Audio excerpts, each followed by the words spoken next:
benefactor Buddha Manjushri, whose intellect like sun in cloudless sky, frees from 12 creations.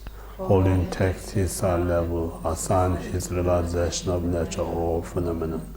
Teaching 60 melodies turn, he loves all beings trapped in the samsara prison, inflict the suffering as with the only child, resounding like the thunder clubs which are very ignorance, breaks and chant karma. Behold the Lord of the soul, issues suffering, cleanness, darkness of ignorance. Inherently pure, having attained 10 Burmese, possess of perfect knowledge, the great Bodhisattva displaying 112 ornaments, bow down to Manjushri, who limits one's intellectual ignorance. Omara Bazana de Omara Bazana de. Through your loving kindness, through this your supreme knowledge, completely cleanse the darkness of my mind. Grant me wisdom and clarity to realize the Buddha's ordinary teachings, sutras, commentary, shastras. When I wish to realize something clever or need to make inquiries in nature, may the protector Guru Manjushri appear without obstacles. According to particular needs, spirit possession of sentient beings' minds, may the will of the Mahayana, Hinayana, general vehicle of the Dharma be turned.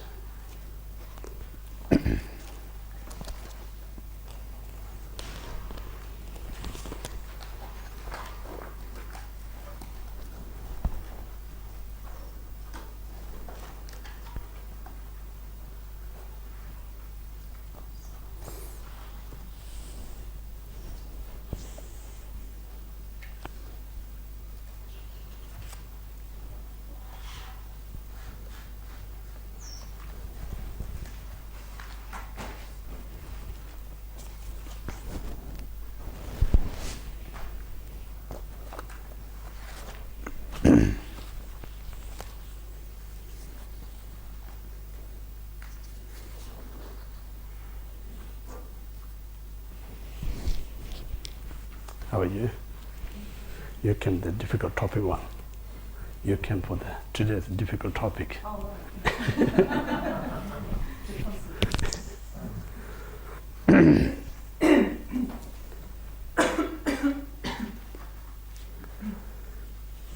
So first, Sam need to cultivate the right motivation.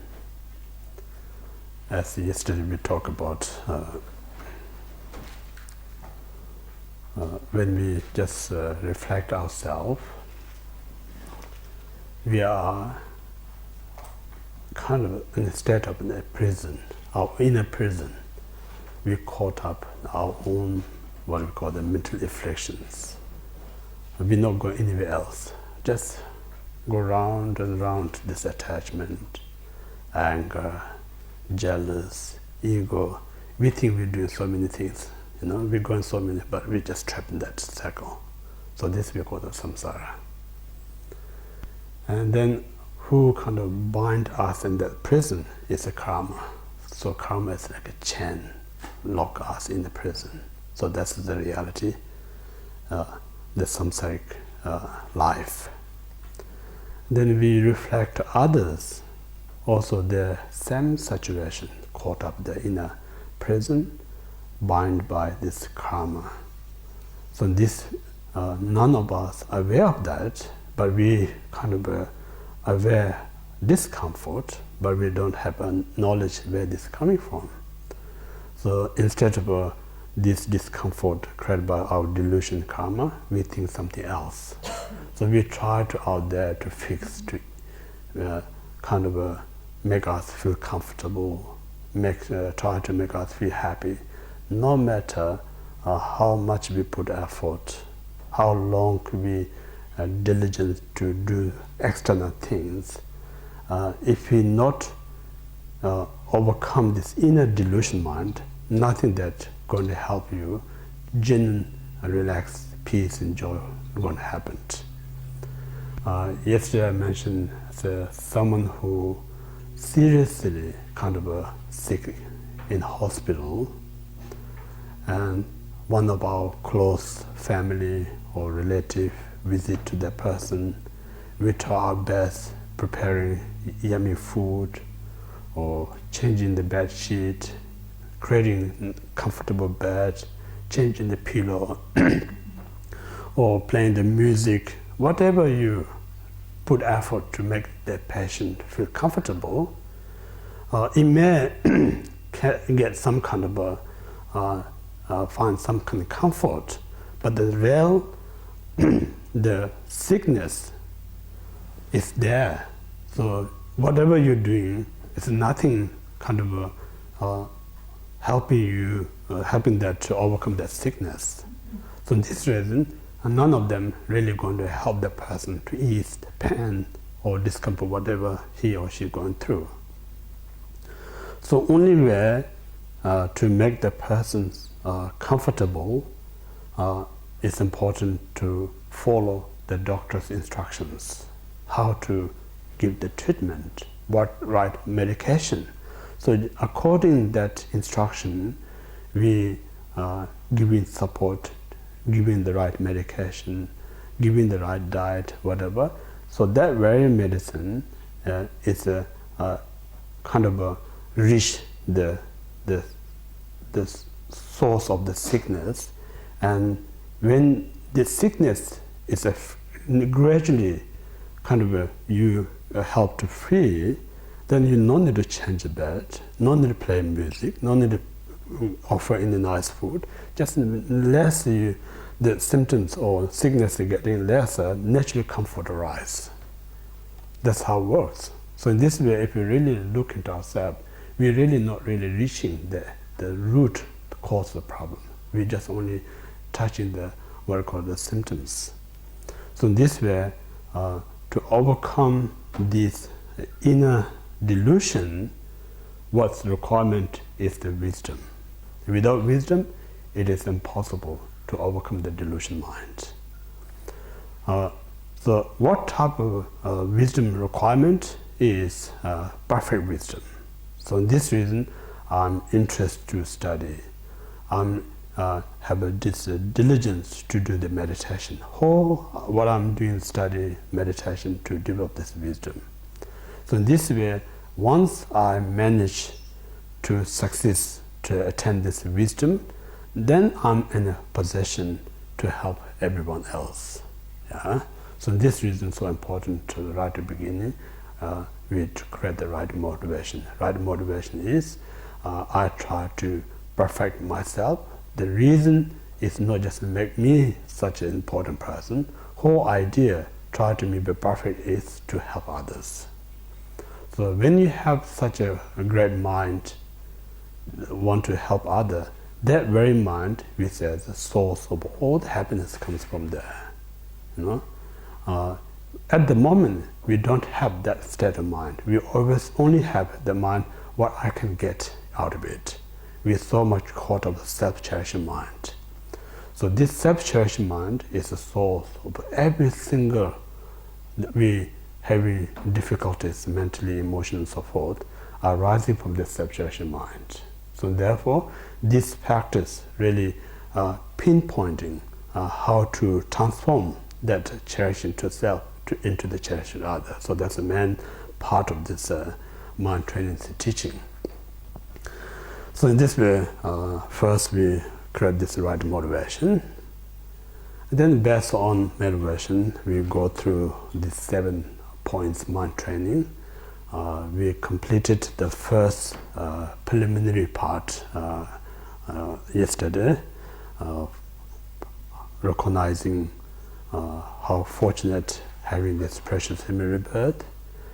So that helped us important to practice Dharma.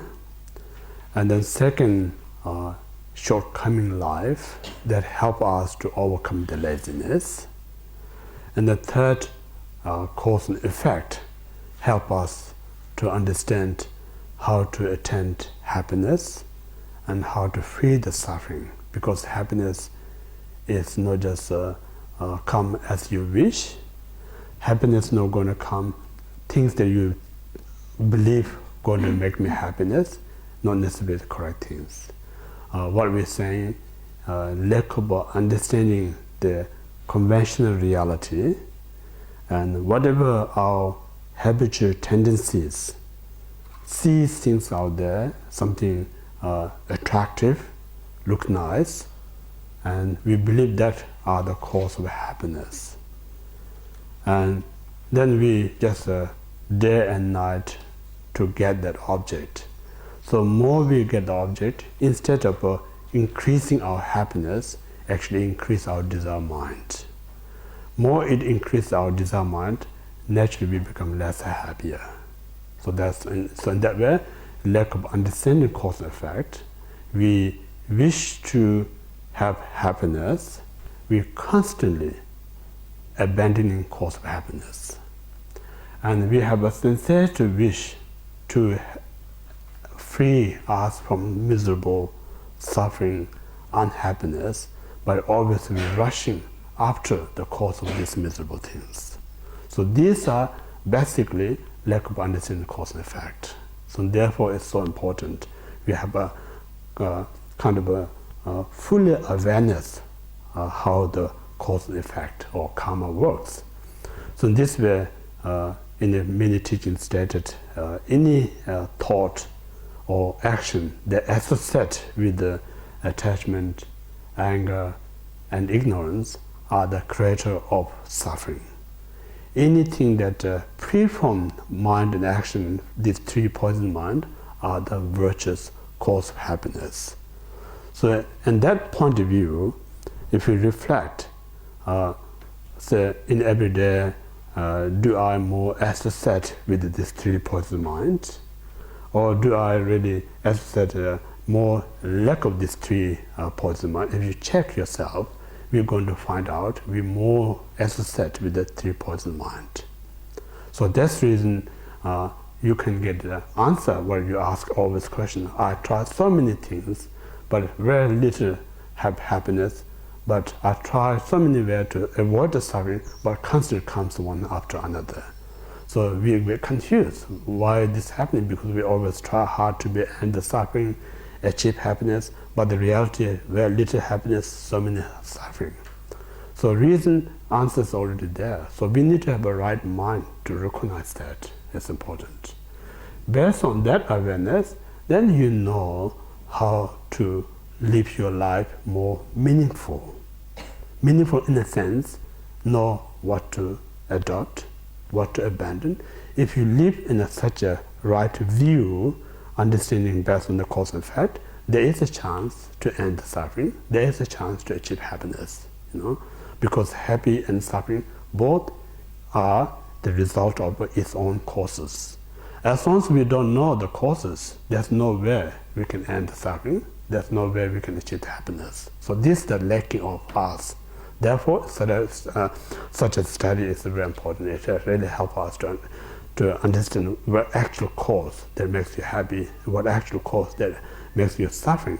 Based on this awareness, we should practice to adopt to abandon. Yeah? And then third, we talk about samsara, because samsara, people says, place where you go, talk about samsara. Place you work, people talk about samsara. None of the external things are samsara. Samsara is our delusion mind. That delusion, whatever you create the action, are the samsara. So this samsara is full of suffering, nothing else. Still, because of lack of awareness, this nature of delusion and karma, still we so attach these things. So reality, we not attach something that brings us the joy, happiness. We're attaching things that bring us the suffering. Reason why we so attach things that bring us the suffering, because of lack of wisdom. So in this reason, it's important to study the delusion nature of the mind, and then any action that created by this delusion have to find out its own nature. So more you investigate or analyze, there's more chance you're going to aware these are nature of discomfort or dissatisfactory. So anything that I collect such as dissatisfactory nature in my life, they're not going to bring us comfort. Rather, it's going to bring more discomfort in our life. So this realization naturally it helps us to free the attachment, things that brought us suffering than happiness. So this reason, only the best way free us from samsara, one need to really aware the force of samsara is so important. If you know the force of samsara, then you're not going to be attached. Rather, you're going to have this renunciation mind or liberation mind. So in this way, just reflecting these 4 points, it really kind of fertilizing your mind. It becomes like a fertile ground. Then that fertile ground, you plant such wisdom, compassion, much easier to grow. Instead of that, our mind is such a diluted, very toxicated, and that very ground, if you plant even healthy seed, that toxic can kill the seed. That's how it happened. So this reason is so important to preparation. Our basic foundation is so important. So now, second point today. Second point is to practice two main altruism, or two bodhicitta, or two enlightened mind. 2 things. So these again are 2 parts: preliminary part of the practice and main part of the practice. 2 things. The first preliminary part of this 2 bodhicitta. This second point is the main point. So it has 2 things: meditate on absolute altruism or bodhicitta, and the second is meditate on conventional bodhicitta. There's 2 things. So first we talk about the absolute bodhicitta. To meditate this absolute bodhicitta, then there's a preliminary part and a main part, 2 things. So first, preliminary part is, of course, first you need to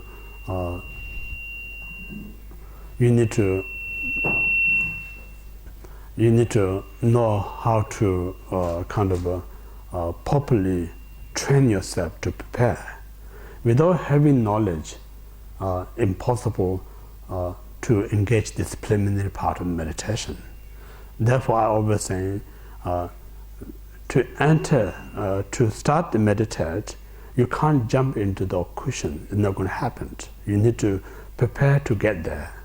So the preparation part, I mentioned there's 2 things. One is a study, how to prepare our mind to meditate. So that's how we're doing right now. So we're preparing to learn how to prepare. So once we have a knowledge how to prepare, so that very knowledge we take into the cushion and then practice. That's what we call the experiential. So in you talk about 2 things. One is preparing our knowledge. Second one is preparing actual practice. So that's 2 types of preparation. So at the moment we are preparing our knowledge how to practice. So in this preparation, they're saying wherever you meditate, it's important to have a suitable place to meditate, either at the Buddhist center or your own places. You need to be a place that really accommodates you to meditate. That's the first requirement. And then based on that, once you have the suitable place to meditate, then in Buddhism we talk about briefly reflect, we call the 7 branches practice. So 7 branch is 7 branches are we call the prostration, offering, purification, rejoice,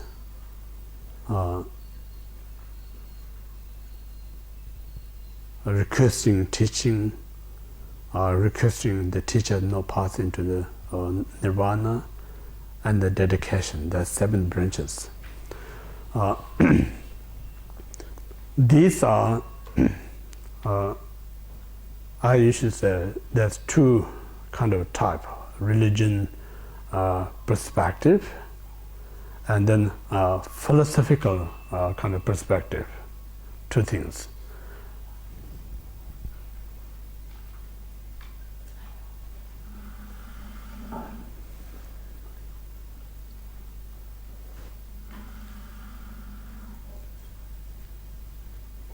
Thank you.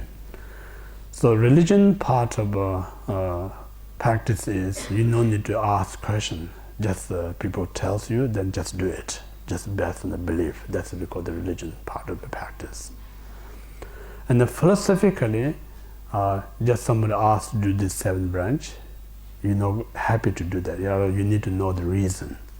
Based on the reason, then whatever you're doing is more like a logical and philosophical things.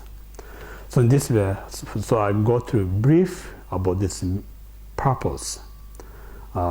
First, we're saying when we kind of train our mind, I mentioned the mind, body, and speech are the kind of a field or soil.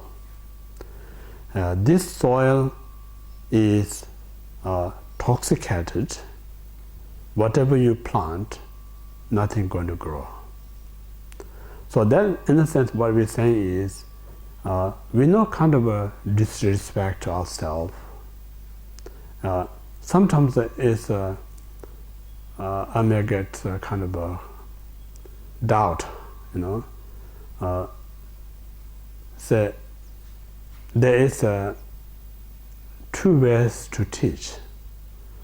One is honest, to explain reality, who am I.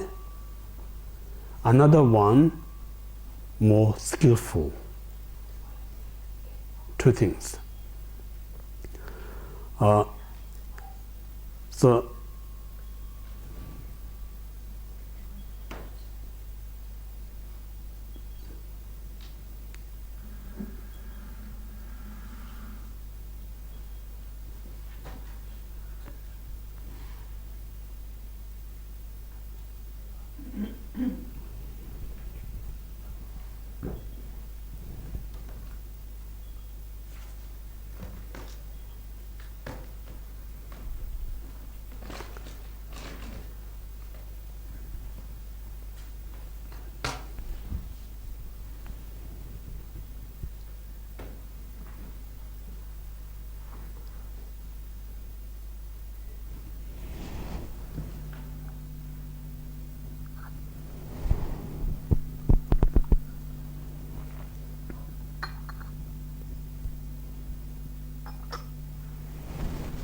so there's two. One honest way, other is a skillful way.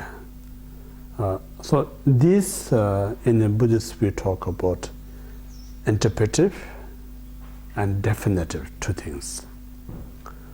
So in this case, more definitive way, not interpretive way.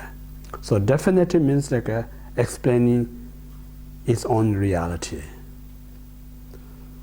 I always say when you listen Dharma, it's the same thing how the doctor give you advice to the patient. Sometimes you need to be honest. The patient's sickness. Some other time you need to be skillful. So it depends on the patient. Yeah? Means like if you're not skillful, telling the truth, it may be more harmful than benefit. Some other times you're skillful, not telling the truth, then that person may not take it serious, not going to helpful. So in this way, it's not up to me how I'm going to kind of explain these things to others. It's entirely people who listen need to be their point of view. What is good for them is so important. So in the definitive point of view, for instance, I'm saying the honest means like we grow up in a culture that always self-praising. I'm a good person, I'm an important person, I don't have any wrong with me. In that kind of environment, someone tells us, say, you have this problem in your mind, you have this problem in your speech, you have this problem in your action, it makes some kind of discomfort in your, because it's a kind of a crushing your ego mind. Yeah? But then, in order to really to help myself, I need to be honest. It's so important. So in order to be honest, if we look into our mind, we have more negative than positive. That's the reality. Whether we agree or not, or accept or not, that's the reality. And then when we say things in everyday life, there's more chance to say wrong things than positive things. And then we do things, if you really investigate, that do more harmful things than helpful things.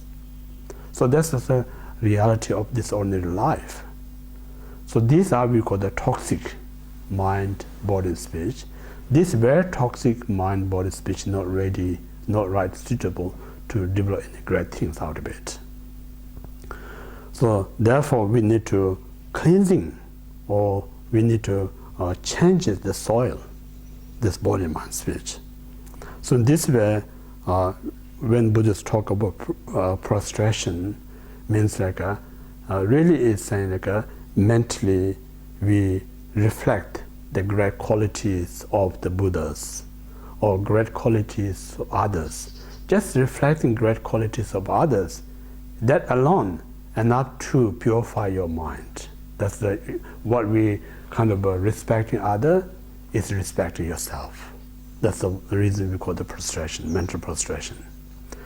And the vocal prostration is vocally you praise to someone, saying great things about others.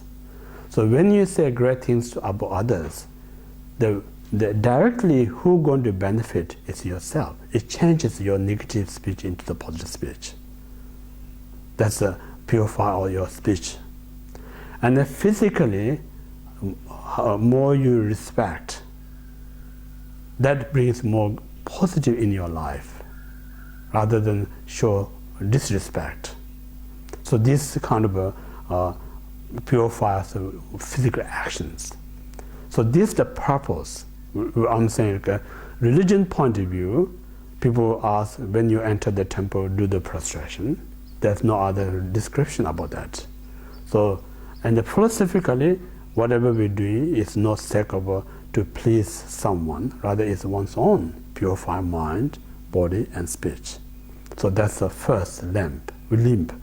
So prostration. And the second, the offering. Offering, there's many types of offering. You know, the lowest offering is material object. The greatest offering is the wisdom. You know, the wisdom means like things you know that really tremendously helpful to you, and that very knowledge and that very experience offer to someone.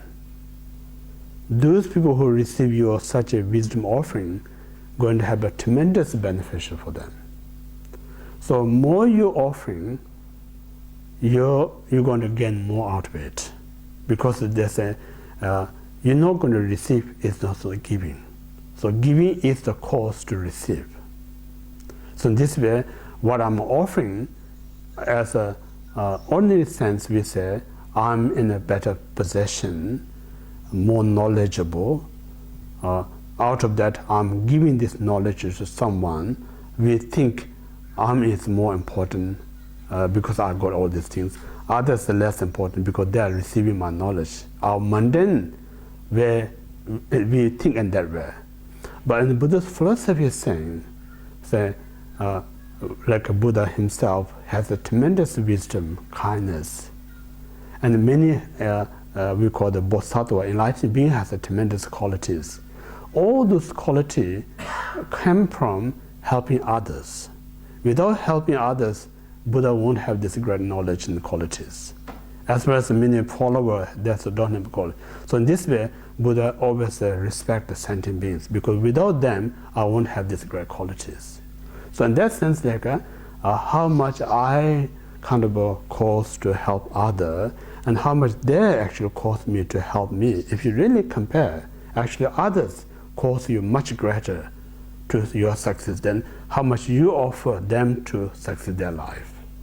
So in this way, offering, if you are aware of that, then nothing that stops you to offering, because the more you offer, the more you gain. I always say, because I did some kind of study of Buddhist philosophy over 20 years.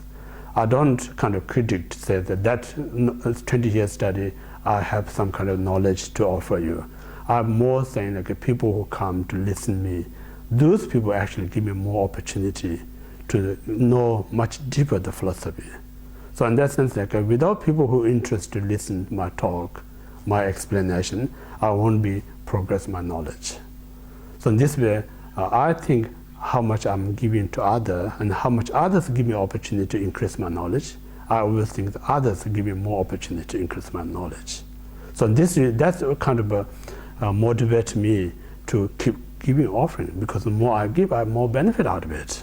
No, it's a selfish point of view. So that's the second is the offering part. Yeah.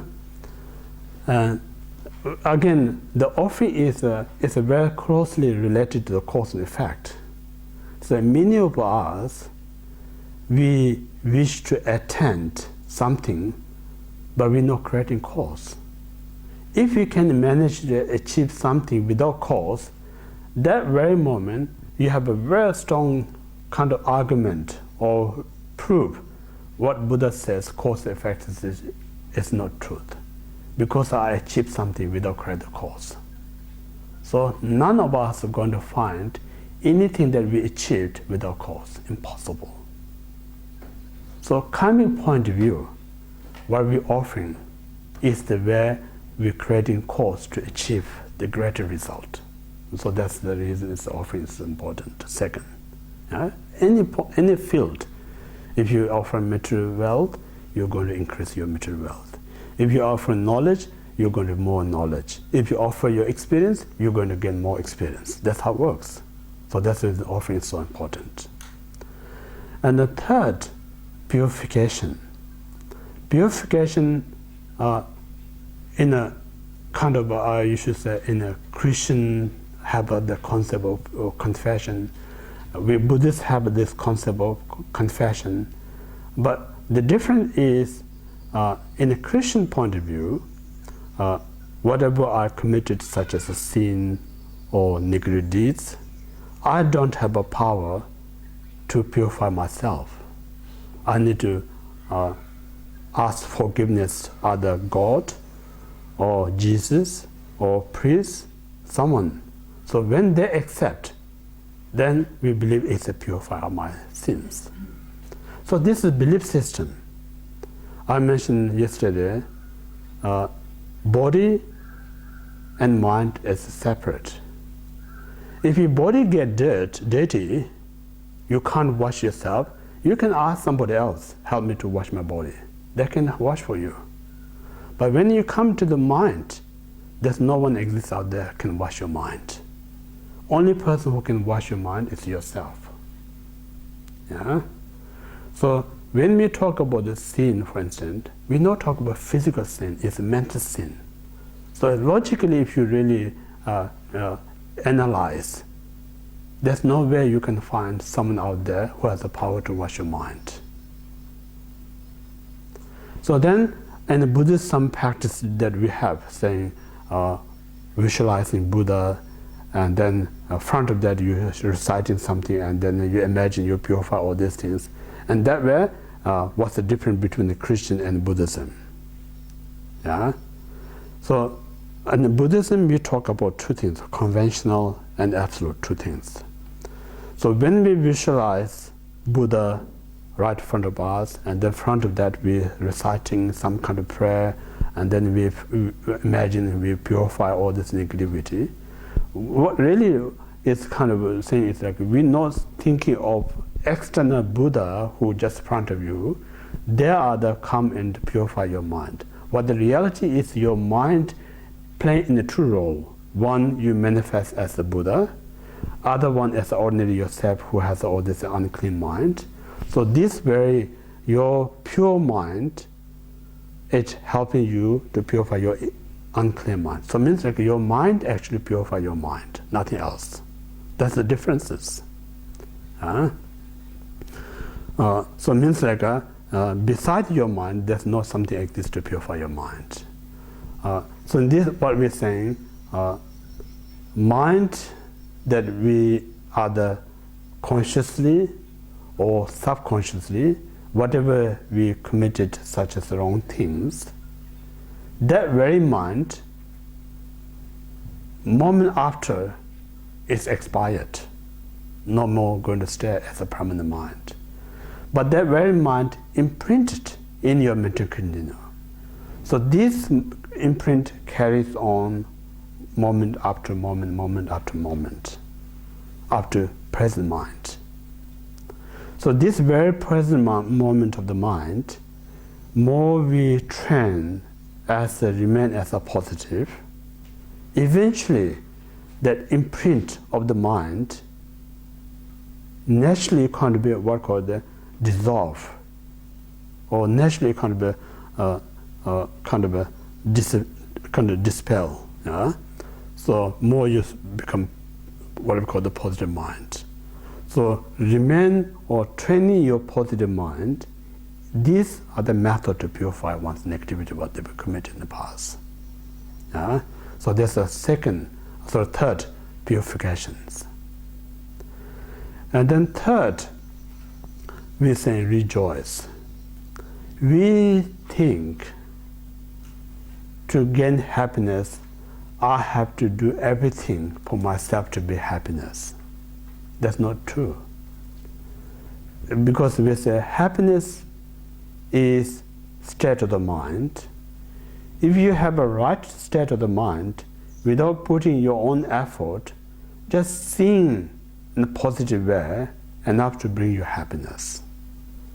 So that sense was saying, someone out there who doing such great things, that out of that he or she experience happiness, and just watch that and feel grateful about that, what he or she does.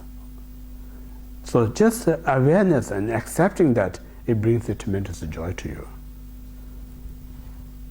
Easy example is, say, if you have a really your child, you love so much, that child does so well, and that makes so happy the child, that alone makes parents happy. You don't need to do anything, just watching the child's success makes you happy. So in the Buddhism saying, we think I love my child more than anyone else, we mentally kind of restricting, not allowing others kind of feel as a child. Because we say, yesterday I mentioned, we are as a traveler. When we're traveling, we meet people and separate and they meet again. So nothing that you're going to find traveling companion forever, keep changing. So our life is the same. This life we're traveling together with our family. Once we die and then reborn, we have another travel companion. So none is a permanent. So in this way, you can kind of what we're saying, kind of what I'm saying, like how the mind works. If you know about that, why can't we make stranger as your loved ones? Sometimes I give example as a human relationship. When you first meet, don't have any idea of each other, completely stranger each other. Then you have a cup of tea together, chat a little bit together, and share a little bit your story with each other, then gradually it brings closer and closer. One day, that person is your most important part of your life.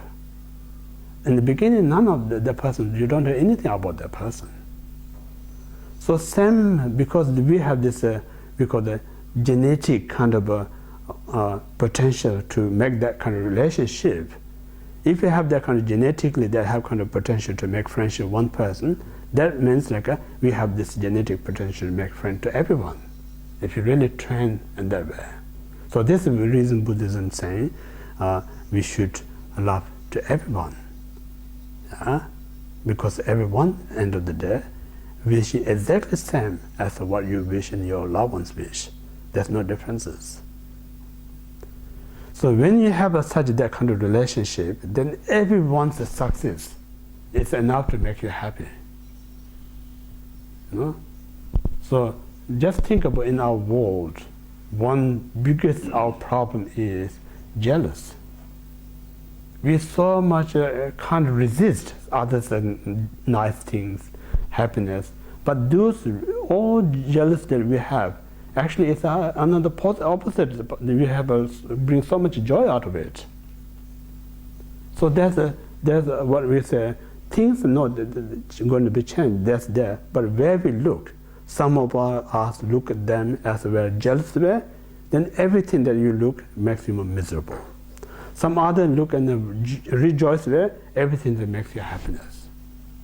So opportunity is always there, but we don't have a right mind to enjoy ourselves. So that's how I'm always saying, no one out there who punishing, who causing obstacle our happiness. The main person who causes a problem to your happiness is your own mind, not recognized, not in a positive state. So therefore, it's important to practice rejoice. The fourth one. And then fifth one, saying, Buddhism saying, we don't need to have new things to kind of like a computer, say, my computer haven't got a full program, you know, I need some part of machine installed, then I have a fully functioning my computer. The mind is, I say, fully equipped to design everything, so there's no need to buy anything about the mental things to improve your mind. But only what we need is like learn how to fully function our mind. That's the Buddhist teaching. So Buddhist teaching not giving you extra kind of a tool or kind of external kind of a machine that add to your program. So everything that equipped it. So only we just using that kind of a knowledge to change where we're thinking. As I mentioned, we have this kind of state of mind to rejoice, but we're not aware how to use it. So just listen to Dharma, knows instead of get jealous, we should be rejoice. So just aware of that, and then we train, we change the whole world for us. I used to be a place I go, always get jealous, makes me miserable. Now I train, rejoice, when I go same place, I used to feel so uncomfortable, that very place is now so enjoyable to go and work. So external world is having change, but your inner world change. You know? So that makes a vast difference for you. So in this way, this knowledge is so important, where we can change our perception. So this knowledge given by such as we call our spiritual teacher or masters. So these masters who not only just teach intellectual things, who really teach you how to be happy person, how to be the positive person, how to be kind person. That type of person is very rare in this world. You know, if you really think, I'm not saying me, just generally talking about a great teacher who really giving the valuable information to general public, and they change their life, they can change the entire world.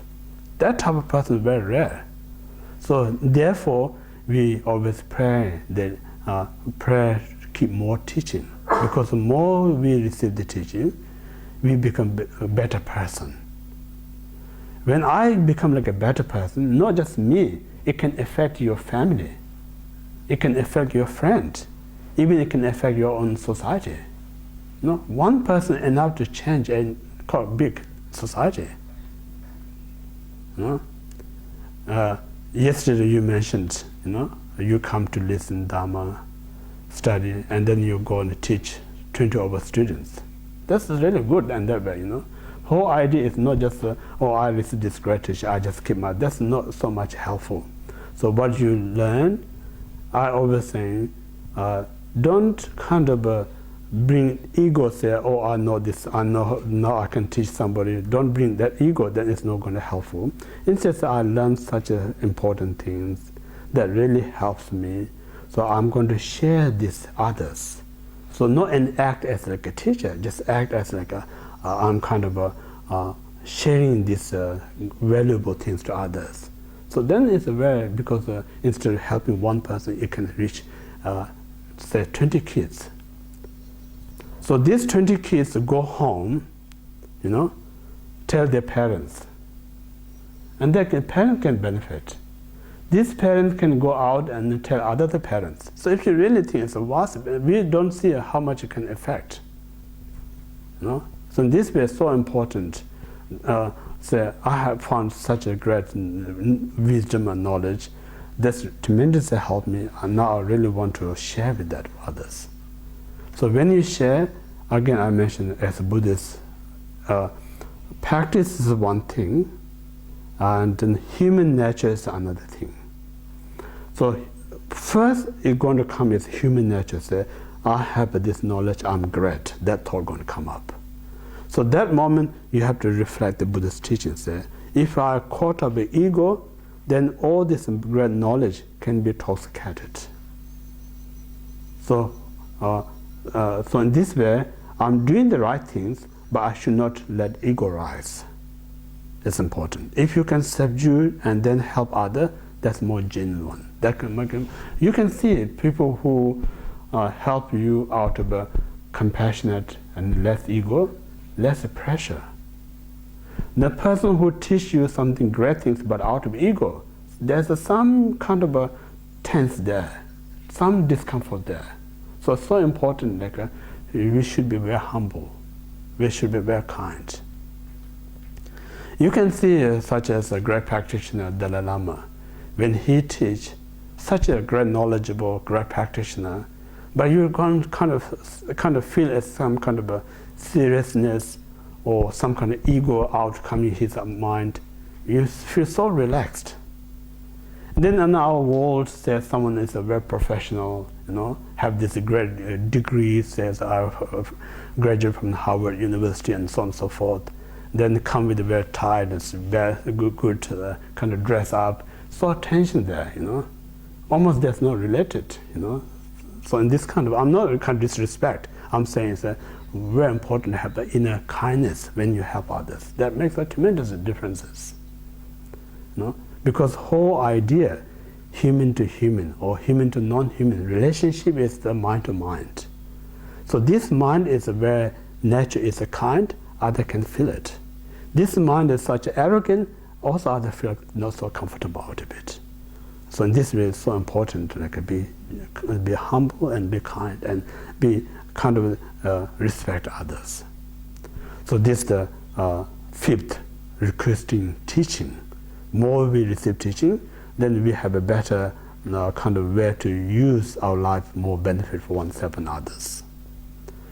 And then sixth one is called requesting live longer life. So that's really in Buddhist tradition, we always chant long life prayer for the masters. So these people live more longer, the more they can contribute to the world. So this type of people, we should request to stay longer in the world. You know? So that's the reason we do the long life prayer. And then dedication. Dedication means that all the great things that I collected, all this become like a cause me to attend such great person. So when I become like a great person, I can be very helpful to others. No? So that's a dedication. So these are just in the end of the meditation that we do dedication. There's 7 things. So these things are good to kind of either recite or reflect this before you meditate. So these again preliminary before you actually start to the main preliminary part of the meditation. So once you've done that, then there's what form of meditate, any form of whatever form of you meditate, the main obstacle not to progress, the obstacle not to concentrate on object is our own thoughts. Because the moment you focus on object, and few seconds later, then another thought comes. That thought kind of takes away your focus. So in this way, Buddhism says, main obstacle for meditation is our own thoughts.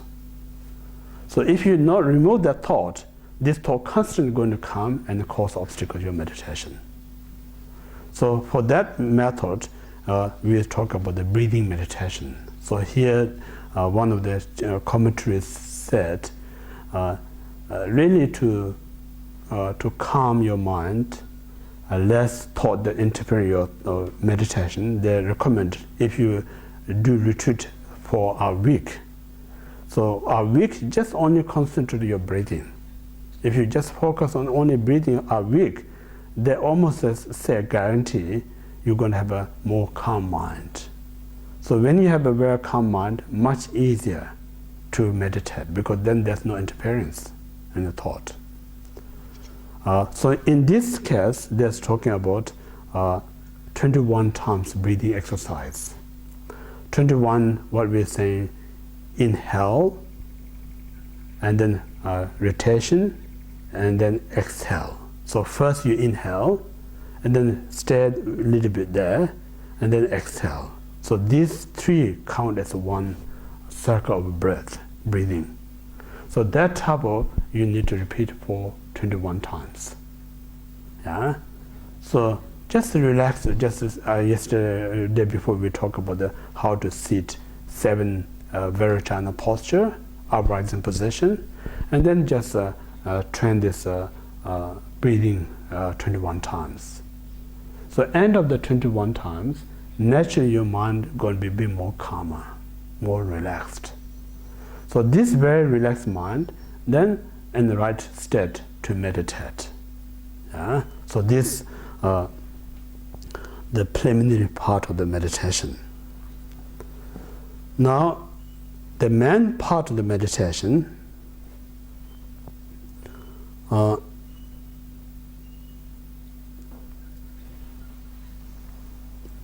if you look absolute bodhicitta,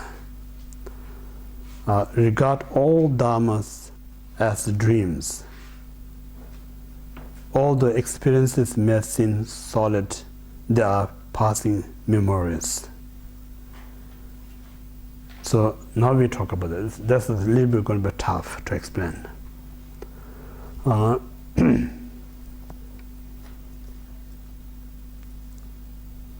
When we talk about absolute truth, there's 2 methods to explain this absolute truth.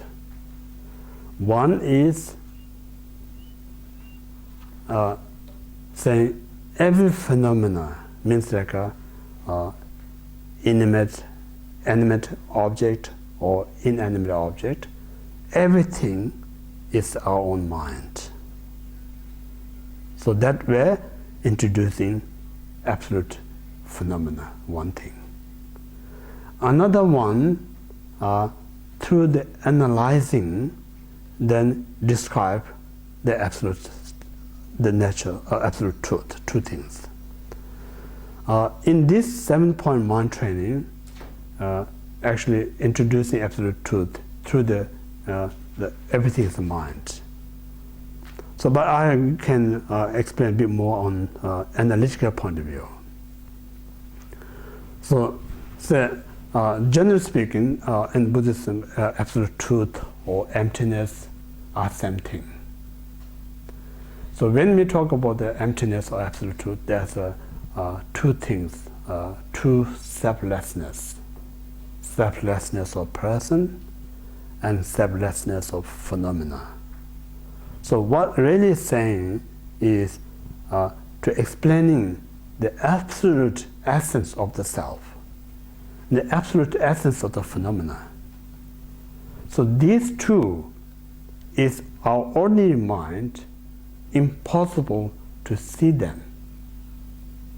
Yeah? But ordinary mind can be understand these things if you explain clear enough. If you read carefully, you can understand, but you cannot see that because we have that not right mind. So only person who can see that is the enlightened person. So enlightened person, we're not saying someone who different than you. Enlightened person means like a person who free the delusion mind. When you free the delusion mind, you are enlightened. So when you're enlightened, then you see, when we describe, you see this absolute truth, it sounds like, or in that language, almost the same like, there's dualistic. Your I, and then object, absolute truth. But the reality of what's saying, there's no dualistic. Dualistic is where ordinary conceptual mind. Ordinary conceptual mind, we have this dualistic, say, mind is a subject, object that we think is object, so we have the subject and object there. But in absolute say, things that we so uptight, the view of self, and then one day you realize this is just mere concept. Beyond that, nothing there, you can find it. So nothing to find the self is we call the seeing the absolute truth. So there's no such things exist out there to see. If something exists out there, it becomes like a dualistic. Dualistic itself is a kind of we call the illusion. So illusion and absolute realize as two different things. So to explain this mind, it's important to talk about two truths. We call the conventional or relative truth. Then we call the ultimate truth. So when we say relative truth, what we're saying is like only temporary truth, not absolute truth. That's the relative truth. No? So all the relative truth, compared to the absolute, everything is a false, not reality. So what this means, like I mentioned, there's two different types of mind. One, diluted mind. Second, undiluted mind. So we, as ordinary beings, our mind is a diluted mind. So this diluted mind, whatever we see things, that very object is the truth for us. But that really truth is not exist in the absolute state. Yeah, it's not exist in the absolute state. Even when we see things within the conventional, there is we call the incorrect conventional truth and the correct conventional truth. There's two further divisions. Say one of us, you may have a certain disease. Due to that disease, when you look into the moon or any whitish object, you're going to see yellowish. So whatever you see in the yellowish as the moon is not yellow color, it's white. So a person who has a disease sees the color is true for that person, but that commonly is not true because the moon is white, not yellow. So that concept is a wrong conventional truth. Commonly what we see is a white color. Yeah? So what we're saying is the moon or table or house or anything, tree, when we were saying, what we're saying, like a conventional, we not that investigate whether these things exist or not. We just accept things that we see. So things that we see, only truth when you have that state of the mind. Because that moment, that phenomena works for that very mind. That's really is the truth. If it's no truth, these things not going to work with your mind. So it means like the phenomena out there, are they really exist, are separate from your mind, or this phenomena your mind actually created, if you really think, or I'm not saying think, but if you really investigate, most of phenomena out there what we're seeing are mentally created. It not really exists in that way. If things exist out there separate from your mind, how you perceive, then the object always remains in the same way. Say, when I, as a human being, look into a flower, where I see the flower, if that flower is really exists, and that form out there separate from my mind, next time I'm born as like a bee, then I should still see same flower when I was a human being. So I'm not going to see same flower when I was born as a bee. I'm going to see totally different. So that moment, my human mind perceives this object one thing, and when I'm born as a bee, I'm going to see this object a different way. And then reborn again, another beings are going to see this flower in different ways.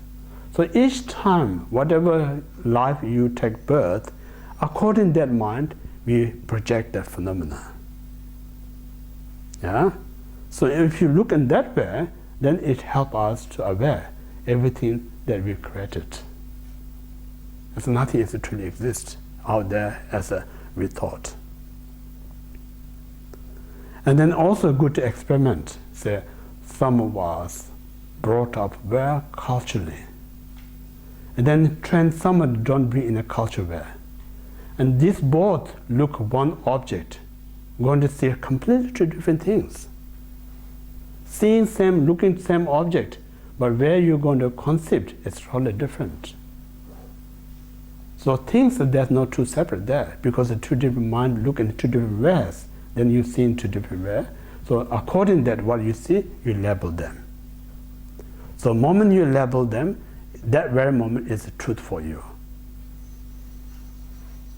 So this we call the related truth. Related truth means only temporary. When you're in that state of mind, what you perceive is truth for you. But when you go beyond that mind, that object is not real as what you used to see things. So this we call the conventional truth. Then absolute truth means like a being who free this what we call the dualistic mind.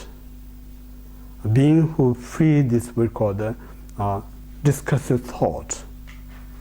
So absence is dualistic and a kind of discursive thought, then there's no subject and object. For them, they're not going to see things as what we see things. Just think about why enlightened beings not get attached. We used to get attachment. Why enlightened beings not get upset? We used to get upset. Why enlightened beings not get anger? We used to get anger.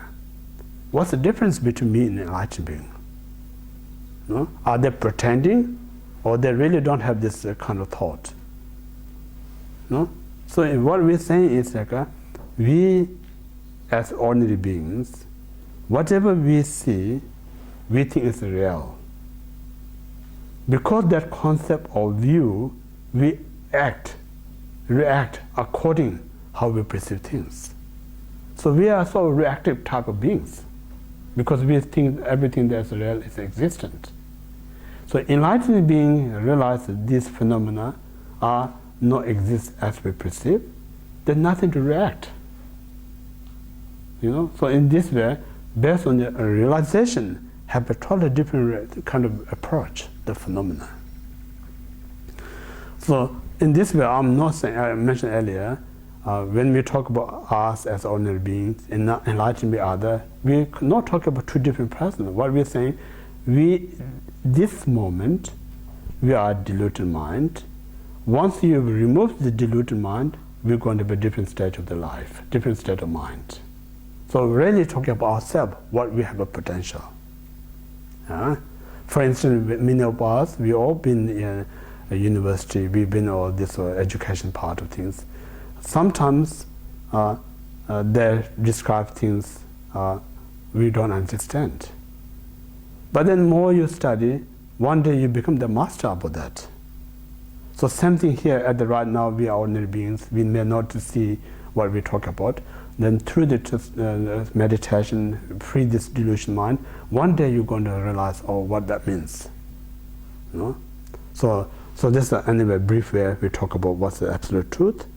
It's the ordinary mind, whatever we see things as a conventional truth. Enlightened being or non-deluded mind, whatever is realized is absolute truth. That's how we differentiate the true truth. So in this 7-point mind training, not really great length of explained about the selflessness of person. More they talk about selflessness of phenomena. So now to give more detail about this absolute truth. So you're not going to find any phenomena is not created by cause and condition. Every phenomena created by cause and conditions. You know? Every phenomena. So now this very phenomena that create the cause and condition, so this ordinary eye, when we plant seed, and then one day they germinate, bring shoot, crops, all these things, our own eye can see these things. So now you think what we're seeing, things coming out from the seed, are they truly existent or not? We have to investigate. So when we investigate, there's 4 types of investigations. So when you go through this 4 investigations, it really helps us to understand what is absolute truth. The first one, talking about to investigate based on the cause. So how to investigate is things that are rising from the cause. These are truly existent, then only 4 possibilities where to prove it's truly existent. So 4 possibilities are, first one, these things that are rising from the cause is truly existent.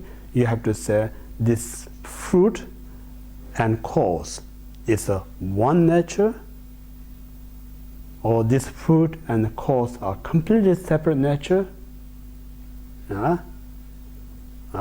I'm saying, like, when the fruit or germinate the shoot that germinate from the seed, that one, what we're saying is like if it truly existent, have to rise either itself, its own nature, or this need to arise completely separate cause arising from others. Or third possibility, this have to rise both self and other.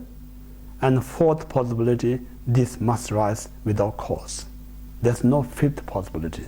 If you really investigate, only 4 possibilities. If it truly this whatever arising is that exists, either self, other, both, or without cause. So now, if things rising from the self, that's not logical. If things already exist, you don't need to rise. Why you need to rise? Already there. No? Then there's no need to rise again.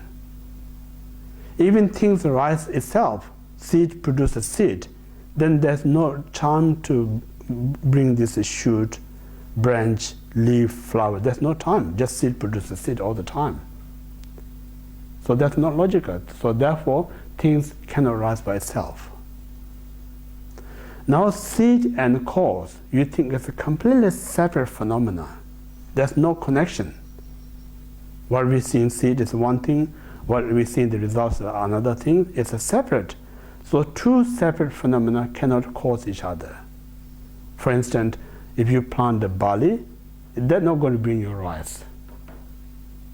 If you plant apple, they're not going to bring you banana, because they're completely different things. Yeah? Then how could we say seed and cause are separate? Because when we say separate, two things need to be at the same time. You know, there's this bell and this table. We all know as separate. They are separately exist. So cause and result are separate. They need to be at the same time separately.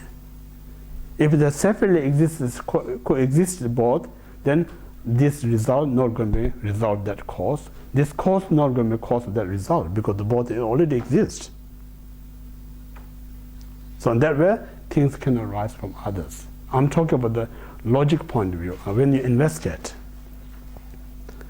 And then things that not rising from the self, neither rising from other. So these two put together not going to create anything out of it. You know? We're saying one kind of stone, put in the machine, squeeze, not produce any oil. Then you put two pebbles, not going to get anything out of it. So if two individuals cannot produce, then these two put together not going to produce any fruit. So things can arise both self and others. Then said things arising without cause. That is a very poor logic mind. Because even ordinary who not so philosophical mind, who not logical mind, but still believe things arising from cause. No? So how could we prove things arising without cause? If things arise without cause, then all the effort that we put in to achieve something is useless. No? So in this way, if you really investigate, the truly things that are rising is not exist. So that means like what Buddhism, I'm sort of talking about, you don't be mixed up with conventional and absolute. Conventionally, we're not arguing. Conventionally, our eye can, when we plant seed, that germinates some kind of fruit. Yeah? So we're not investigating that fruit and the cause one or separate. If you investigate, you're not going to find another one not separate. Yeah? So in this, another way, what Buddhists describe of interdependent origination. Interdependent origination, what really referring is to free us from two extremes, nihilism and anti-nihilism. So if fruit and cause are one, then it's going to be anti-nihilism permanent, always remains the same. If it's a separate, when the result comes, then cause is ceased. That's become like a nihilism. So in a conventionally, for what we say, our ordinary mind perceive things grow, or that mind, we don't say another one, not separate, beyond one separate. So conventionally exists things grow its own cause, but whatever grow is not truly exist as we perceive. This is absolute truth. Yeah? So that's the first kind of way to investigate cause point of view. Now second, investigate result point of view. Yeah? So if things that are arising from the cause, this result, something arising from cause already existent one, or this seed arising something non-existent one. You have to only, there's two possibilities. So result already on the seed, then nothing to rise again, already there. Why you need to create another one? If the seed result not there in the seed, then no matter how much you work hard, seed not going to produce that one. So what I'm saying, say banana fruit, the potential is not exist apple seed. So when you plant that way, there's no way you can get banana out of it. So something never exists, you cannot produce that fruit. So in this logic, the truly arising from the cause is not exist. So that way, there's no truly arising either with the cause or without the cause. That's the second kind of thing. And the third,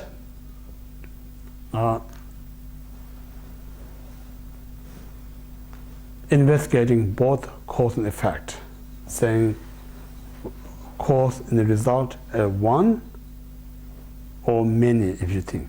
One and many, in our conventional concept, we have a single entity, we have a multiple entities. So single and many exist in the conventionally. But absolutely, you're not going to find single. If there's no single, there's no way you can talk of many, because many is a result of collecting many single things makes many. So what we're saying, one of the great Buddhist intellectual school called the Vabhasaka and Swatantraka, when they investigate the external phenomena, the absolute nature. So that school is very similar to modern science. The modern science, they're kind of investigating the partless atom. Yeah, they're kind of making the smallest atom, what the smallest atom exists, that kind of investigating. So this Vabhasaka and Swatantraka making kind of breaking down the object and then breaking down and breaking. Eventually, you're going to find this partless object. You cannot part any more than that. So modern science, they say that's absolutely truly existent. Some Buddhist ancient philosophy also says it's truly existent. So now, some greater Buddhist philosophers, such as we call the Madhyamika, the mind-only school, they bring greater logical mind, saying there's no such a called partless object, single entity exists. Reason that you bring this partless object and place in the middle, and this very partless object has a directions, south, west, north, then how could you say it's a partless? It still has the directions. So in that way, you're not going to prove anything that exists partless object. So therefore, there's no single entity. When there's no single entity, then there's nothing you can make many entities, because many comes from many single collect together makes many. So single and many is just mere concept. Beyond the concept, there's no such things exist, single or a single entity or manifold. So there's a third way to describe absolute. There's another single or manifold. So the difference is very important. Sometimes people says nothing exists in absolute state. Without investigate, say nothing exists in absolute state, usually we say that is nihilism view. Because you don't have any reason to prove that. Because you just said that nothing exists. That's not the wisdom path. Yesterday I mentioned the Buddhist path is the wisdom path. So it's not just negating everything. We use our intelligent mind, use our logic mind, use this scientific mind, and thoroughly research how things exist. From that mind, whatever you discovered, that's the absolute truth. From that point of view, then you have to meditate. So it's through the investigating what you discover is one thing. Without investigating, you believe nothing exists as of different things. Without investigating, what you believe is more ignorance. With the investigating, then you're not finding what you're looking for is the absolute wisdom. So ignorance is not the path to gain liberation. The wisdom is the path to liberation. So this is so important to differentiate these two. So this is the third one. And the fourth, we call to investigate entire phenomena, whether existent phenomena, as we can see, then invisible phenomena that we can't see. There's a different type of existence, what we call the appearance phenomena, non-appearance phenomena. So every phenomena is interdependent originations. Interdependent origination means like nothing exists independently. No? If it's something that independently exists, you cannot dissolve that one. It needs to remain always, because that phenomena not dependent on the other, then nothing other phenomena can destroy that phenomena. That's the interdependent phenomena. And so independent phenomena. So what we usually I'm saying, when we look in the mountains, when we look in the forest, we think these are just always there. That's our concept. Reality, I mentioned earlier, yesterday or day before, each and every moment it changes. it never remains the same. Even you look in the river, maybe river stream is the same what we saw yesterday or day before. The water what we saw yesterday no more there. It's completely new water each and every moment. So we don't see that part. We still think it's the same river. So in this way, when we not investigate, this uninvestigated mind may have some kind of concept, things that permanently existent. So this permanent is just only our perception. Out there, there's nothing exists permanent, independently. Everything exists because they're dependent to others. What I'm saying, this flower, need to be so many things required to exist the flower. Not only just seed, soil. Also, how you can say the flower exists if you haven't seen this flower? So we need to eye to see this one. Then need to be actually flower itself here. All together, then we say this is existent. If one of these miss, whether you don't have eyesight to see flower, you can't prove this flower exists. Or you have this eyesight, but flower is not here, how you can say this exists? So in this way, if you really carefully examine, there's nothing individually exists. Everything exists because it depends on others. Then why we're so attached? Things really exist.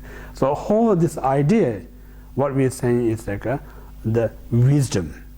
So this wisdom, because of what I'm saying, like, why we're so attached, things that we love, why we're so upset, things that we dislike, why we so get jealous because something that we're not happy.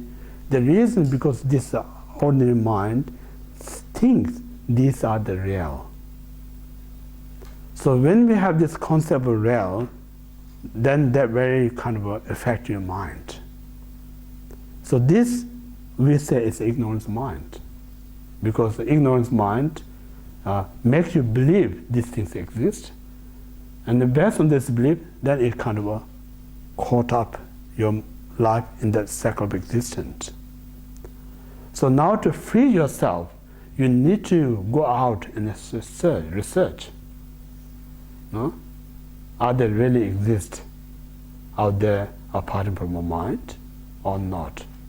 So in this way, you more study, more kind of research, more analyze, possibility, you're going to understand this are not really exist as I perceive. So now non-existent, we say, if it's not existent, then why we see these things? Maybe you ask this question. If it not exist, I can see flower right in front of me. Why I'm going to see this flower? If this house is not existent, then why I'm seeing this house? Because of this, right? I'm seeing this house. That's no good reason. Just think about the mirage. Think about magical show. Think about the dream. None of us we know it's existent, yet we can see them. Yet they can work for others. Because of magical show, when we see, we know they are not existent, but still we can see them. They can kind of make us cry. They make us laugh. They can make us anger. They can still work for your mind. So in this way, things not existent still can manifest, and we can react according to that. So in this way, even though things not exist, due to condition in the conventional, still they are what we call the existent. So all this way, if you kind of more not caught up in a delusion state, go beyond that, more investigate, more, then eventually we start to get a little bit understand what is absolute truth. So more we understand this absolute truth, that very mind, I'm saying, okay, you can't force to detach.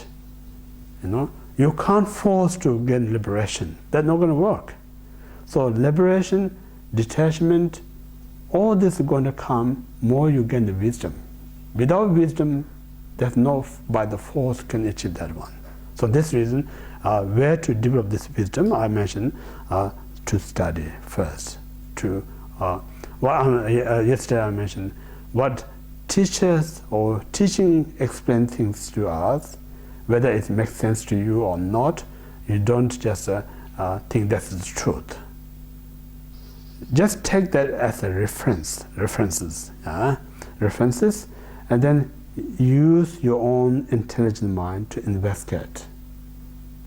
So when you investigate, I mentioned, you get same point what Buddha is talking about, your own kind of a conclusion, that logic mind can prove what Buddha said, everything in absolute state is a lack of existence. If you not investigate, if you look at this ordinary deluded mind, thinks that nothing related to me, because I see everything existing, Buddha says everything is a lack of existence. It's a contradicting. No? I usually say, when you try to explain something adult's experience to the child, that moment child not going to believe anything what you said, because they're not in that state of mind. But then same time, I say it's not.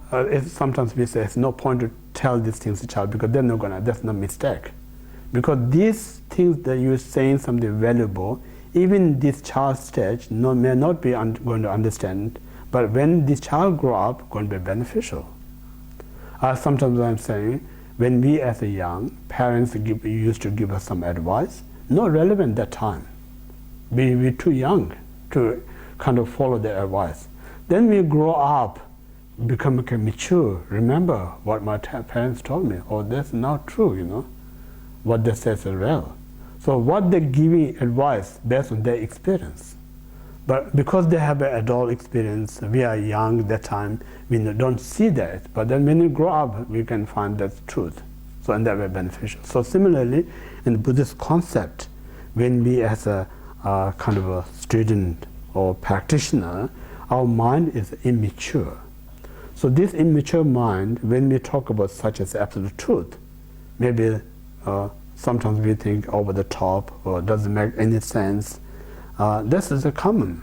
But then what we say, truth is, more you kind of investigate, more you think, naturally get clear and clear. That's the power of the truth. If you tell something untrue things, beginning is so kind of a inspiration, so kind of a powerful, then more you search, you get fed up. That's the difference between the truth and not truth. So this is just a general, I talk about analytical point of view, what is absolute truth. Yeah. Now we come back to this 7-point mind training point of view. So here we talk about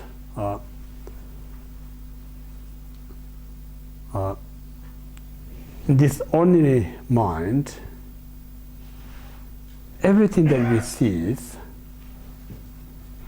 we think these phenomena are the beings or non-beings, we think are separate from our mind. Yeah, we think. But we think that way, and conventionally kind of exists in that way. But then if you really investigate, these phenomena exist separate from the mind, or it's a perception of the mind. If you really investigate, it's a perception of the mind. It's not easy. You need a lot of explanation. You need a lot of experiment. You need a lot of meditate. So it takes time to understand everything in the mind. I usually say sometimes we say when we are hungry and then there's not much food in the kitchen, and then open fridge, and whatever the fridge we just eat feels like satisfied, comfortable, kind of happy. Then afterward, someone come up who took this food because it's been there weeks old. The moment you heard, you feel like sick. So in this way, what we say is healthy and unhealthy is just your mind. If it's the healthy and unhealthy really exists out there who guarantee going to make you sick, then why other beings cannot seek that unhealthy food? We have, because you think about, I'm not sure how medically talk about it, is lots of in India, for instance, are some kind of really immersive, some people, we humans, one way, it's one fortunate, we have a nice house to stay, we can eat a healthy food to eat, we can wear nice clothes to wear, but still we get sick all the time, no matter how much you try our best to remain as healthy.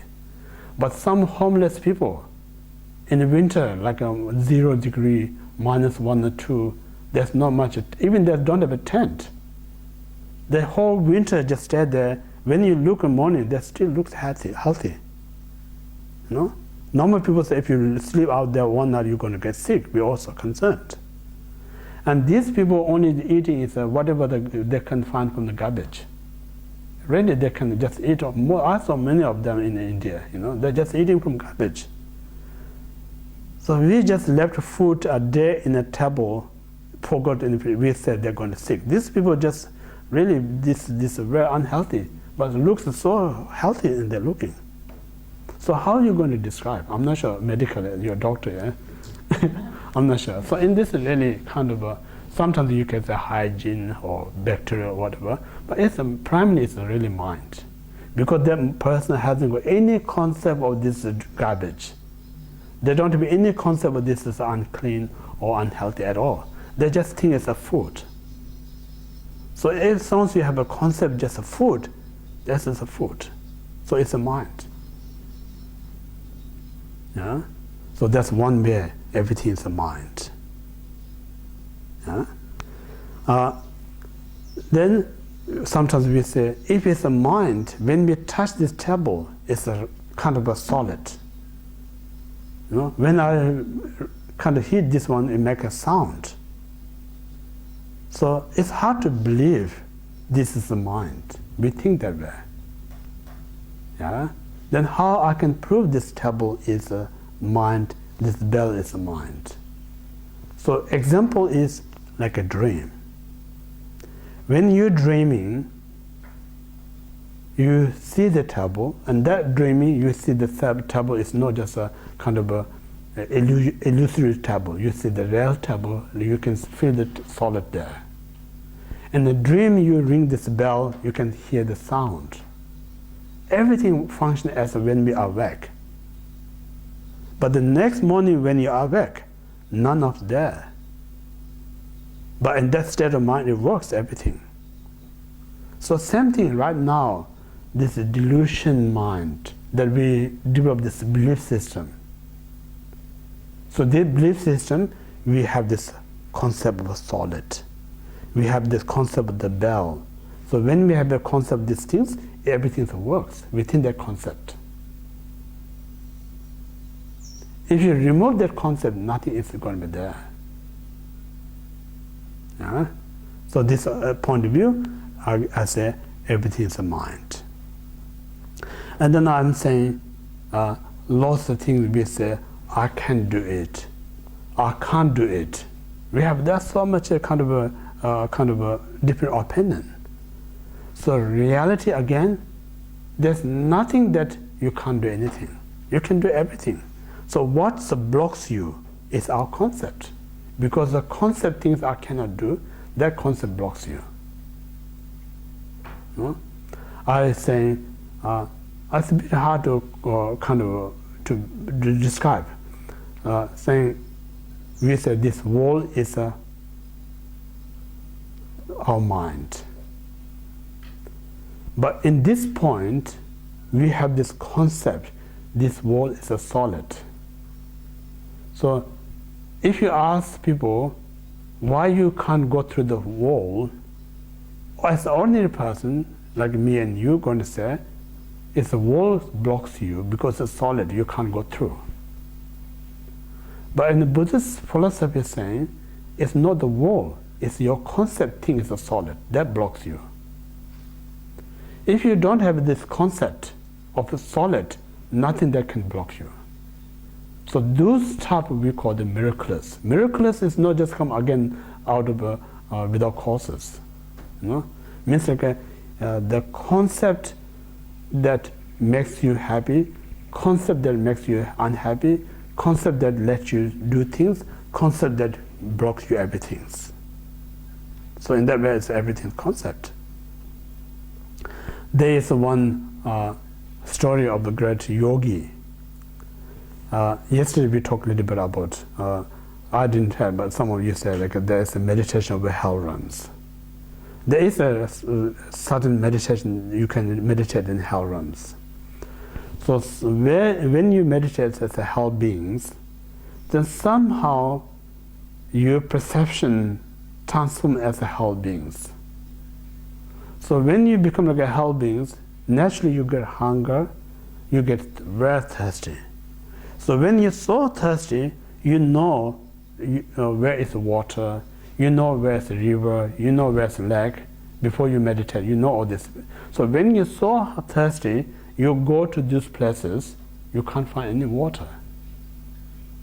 You can't find any river, you can't find any lake. Actually, virtually you walk on the river, you walk on the lake.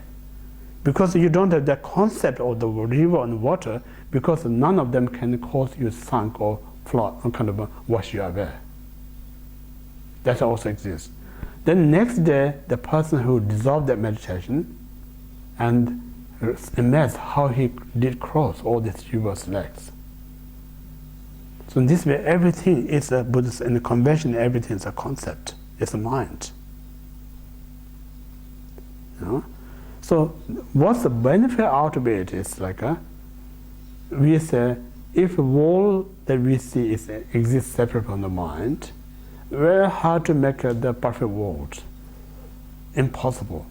But if you know the world that we see is a concept, we can make this world perfect. How to make a perfect world? Just creating this perfect perception. So the moment you have a perfect perception, the world is already perfect. Nothing wrong with it. So in this way, we say everything's a mind. Another, there's so many proof, you say they talk about ages point of view, young kids, adult person, old person. When we go to somewhere, where we see the world is different. There's no such a world that says this is for young kids, this is for adult, this is old age. Same world we live in, but we see it in different ways. So what we see as exists out there, or my mentally perceived in that way. If you really investigate, it's our mind. And then within the human, we have a gender, male and female. Where we look, we see the different things. So there are also concepts. Then you think about human and non-human. Again, same place, kind of see totally different things. So the reason why we say totally different is because we have a different state of mind. So in all this, if you bring up together, kind of a jigsaw puzzle together, it makes you some idea why Buddha says everything's a mind. Because we lack of awareness everything's a mind, we not do anything about mind, we try to fix out there. No matter how much you fix out there, nothing one day say everything's perfect now. Never going to be perfect. Because the mind keeps changing. 1 minute you think, oh, everything's perfect. Next minute your mind change, I need to everything rearrange. So in this way, Buddhism is saying, samsaric activity is a really tiring one. No matter how much you work hard, try, never ever going to end. So in that sense, the Dharma is much easier, because once you fix your concept, your mind, everything's fixed. You don't need to rearrange anymore. So if you look at that point of view, so samsaric way of life is easy, that we used to think is easier. Spiritual we used to think is harder, but actually much easier. When you fix one thing, you fix everything. Samsara, you fix everything, fix nothing. Still the same problem. So all this way, everything is a mind, if you think. So first we have to prove everything is a mind. If everything is not mind, if everything is not mind, then we're not going to have that much argument. Someone said this house is good, some others no need to say this is not good, because we all see the good one. Why are we arguing? Because we not seeing the same one. What I see, the other person not see. That's the reason we have a disagreement. So that means like everything's mind. Yeah? So mind is, then I'm saying, even yourself, say, when you're happy, where you see things, it's one thing. When you're so unhappy, same object, you see different things. The object is not displaying you when you're happy one thing, when you are unhappy another way. Because we mind in different state, it sees different things. When you're happy, go to the shop, paying so much money to buy these things to bring home. Then when you're so angry, you smash that one. So it's mind, everything. So in this way, it takes a while. It's not easy. I'm saying, I always saying, human, we're dealing with the habitual tendencies. So this habit is so powerful. Somehow, intellectually, you may get some kind of idea, everything's mind, but still habit says, no, this is not mind, it's a separate. Keep saying that. So in this way, what we're saying, we need to really think the idea in our really kind of deep in our mind. So therefore, Buddhists always saying we should study more, reflect more use the intellectual mind. Then all this way, eventually, this wisdom only can change the pattern, this habitual tendencies. Culture of this samsaric kind of a way of life. So these are the very purposeful, because we're not just helping this life alone. Whatever you can improve in this life, it can be so effective the rest of your future life. So in that way, it's such a powerful thing, what we kind of training of the mind. So that's the first, that everything is a mind. So it means like, what really saying, there's no such object. It means like a mind is a subject, everything is a mind. So now, when you say everything is a mind, then this question is going to come. If outer, such as object, no more exists, everything is in your mind, then you think the subject is truly existent, or mind is truly existent. If you ask this question, mind itself is not really existent. So where we to describe about this mind, say, mind has three parts. We talk about that.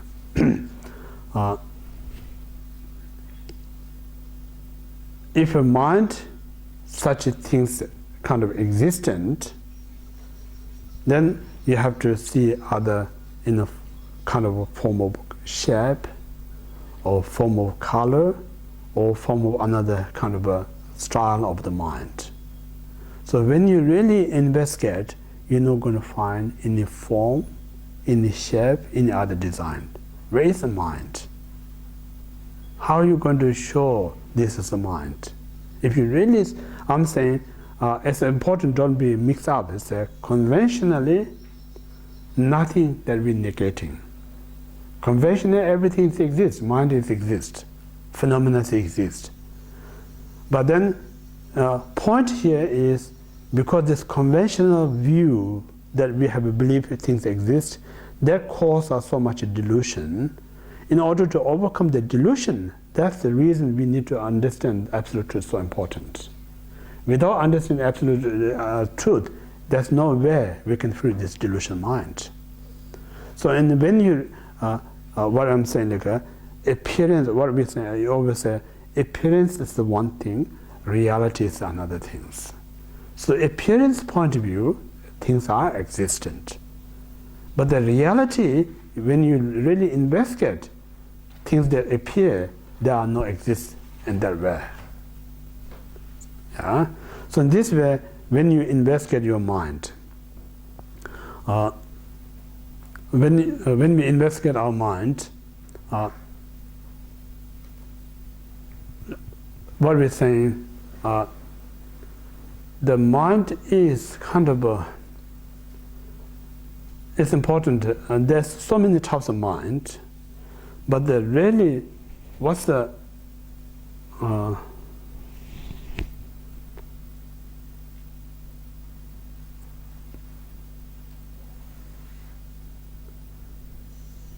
talk about three things.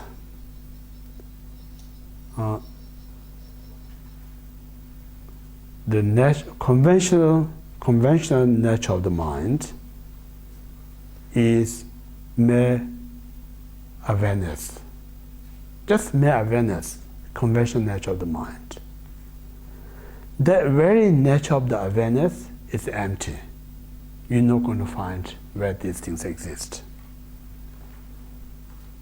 The nature of the empty is beyond expressible, beyond kind of label, beyond kind of a object of mind. So this is the three nature of the mind. Conventional nature is mere luminosity, absolute nature is lack of existence, and then nature of the absolute is free from the express. You cannot express. You cannot think about that. Beyond the expression, beyond the thoughts. So how to prove is, if a mind that we perceive things are truly existent, then you have to investigate where this mind arising. You have to investigate. When you investigate, right to beginning, you're not going to find any place that mind arising. So it's we call the unrising is the nature of the mind. Never, you cannot find any place that arising, ultimately arising. So something and never arise. Then second, you look where this mind residing, inside your body, outside your body. Look everywhere. You're not going to find any place that mind is residing. That's the second stage. And the third stage, say where this mind departing, where this mind gone. You're not going to any place that mind departed, any places. So free from arising, abiding, and cessation is the nature of the mind. So in this way, we say the mind itself lack of existence. Therefore, there's no subject, there's no object. So free this dualistic, we call the absolute truth.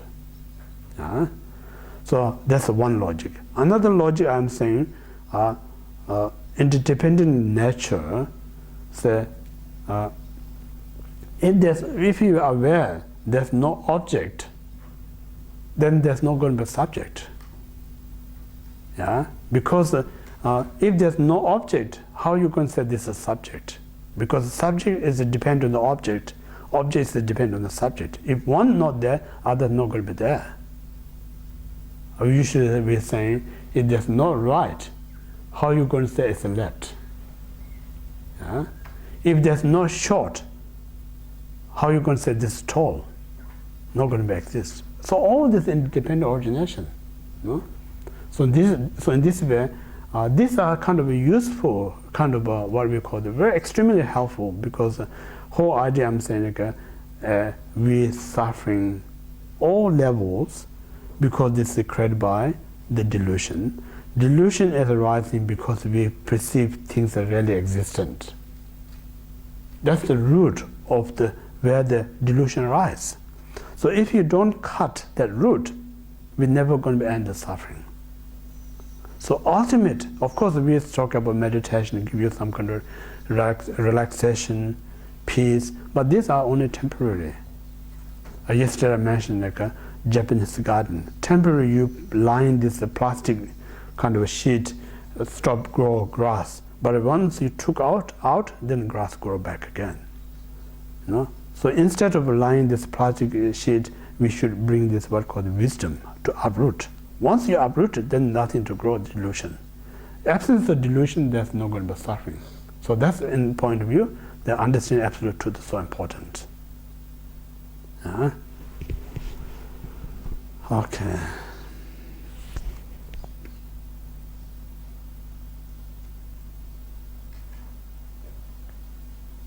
So this kind of what we're saying, based on investigate object and subject, then eventually what we understood the nature of phenomena, up to here we call the analytical meditation. We have to really thoroughly investigate without any force, without any intention, without kind of interpreting by your thought, other thought, just logically use the logic, reasoning. Through the logic and reasoning, keep using.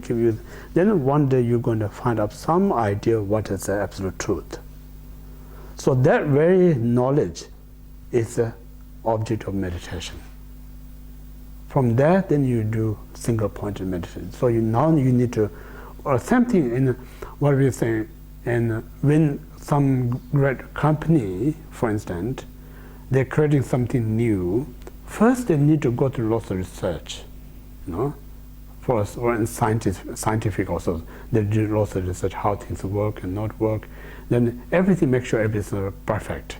So the moment it's perfect, then it comes to the market. People start to using. So same thing in meditation. First, before you single-pointedly meditate as emptiness, it's not healthy. Before you do single-pointedly meditate on emptiness, you must have a complete knowledge why everything is empty. So important. Based on the knowledge, now you, without any investigation, there's no need to investigate because you discover everything. What's the absolute truth? So that's it. Now you have to meditate. More you meditate, naturally it kind of frees you this delusion. And that way, more you free, more you different stages of liberation or enlightenment. Okay, so we have a tea break here. Thank